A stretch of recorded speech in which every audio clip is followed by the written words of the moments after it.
झारखंड देख रहे हैं आप और मैं हूं आपके साथ तान्या चौधरी। झारखंड मुक्ति मोर्चा का 13वां केंद्रीय महाधिवेशन 14 और 15 अप्रैल को राजधानी रांची के खेलगांव में होने जा रहा है, जिसकी तैयारी में पार्टी लगी हुई है। महाधिवेशन को लेकर पार्टी प्रवक्ता विनोद पांडे ने बताया कि तमाम पंचायत से प्रतिनिधि शामिल होंगे। महाधिवेशन में दूसरे राज्यों से भी लोग आएंगे।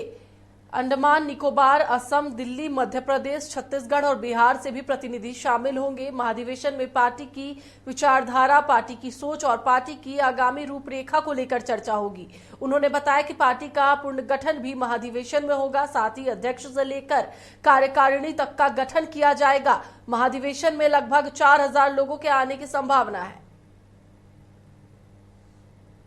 कॉन्क्लेव बोलिए आप, पॉलिटिकल जो आम कार्यकर्ताओं के बीच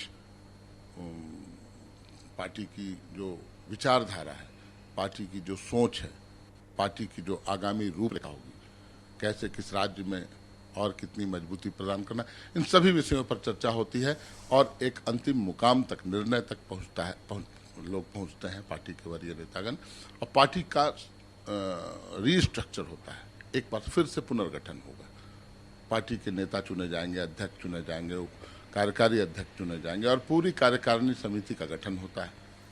तो ये पार्टी के लिहाज से बहुत महत्वपूर्ण एक राजनीतिक इवेंट है।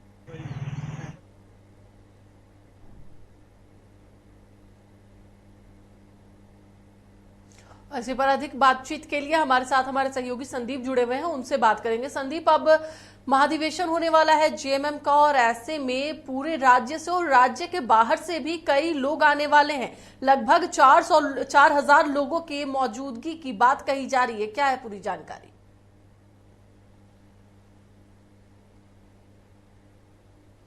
यदि जेएमएम पार्टी को देखा जाए तो हर एक साल 3 साल में पार्टी महाधिवेशन करती है और इस बार 3 साल पूरा हो रहा है। रही वजह है कि पार्टी 14 और 15 अप्रैल को राजधानी रांची के खेलगांव इंडोर टाना भगत जो स्टेडियम है, वहां पे महाधिवेशन, अपना जो 13वां केंद्रीय महाधिवेशन है, उसका आयोजन करने जा रही है।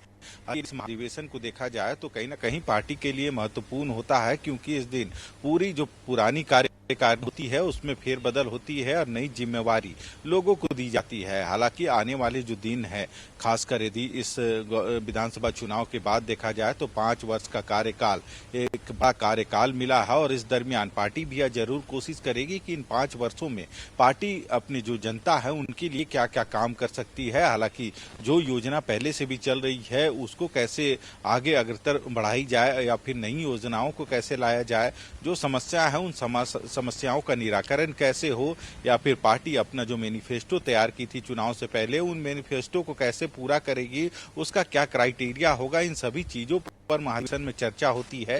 हालांकि तैयारी में जुट गई है पार्टी और लगभग 4000 से अधिक लोगों के इस अधिवेशन में शामिल होने की उम्मीद जताई जा रही है। हालांकि यदि सिर्फ झारखंड की ही बात करें तो झारखंड के जो विभिन्न जिले हैं वहां से जो प्रतिनिधि हैं वे इस महाधिवेशन में शरीक होते हैं। इसके अलावे कई ऐसे राज्य हैं जहां से, चाहे अंडमान निकोबार की बात करें, असम, उड़ीसा, छत्तीसगढ़, महाराष्ट्र, दिल्ली और बिहार से भी जो प्रतिनिधि हैं इस महाधिवेशन में शामिल होते हैं और कहीं ना कहीं इस पूरे 2 दिवसीय अधिवेशन में या सबकी राय भी ली जाती है।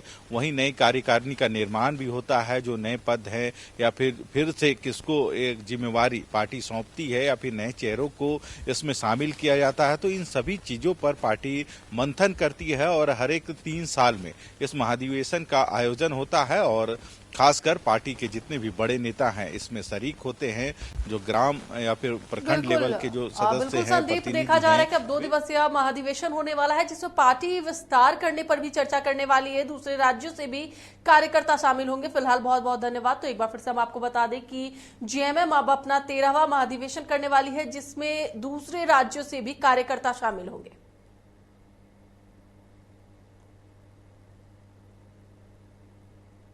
देश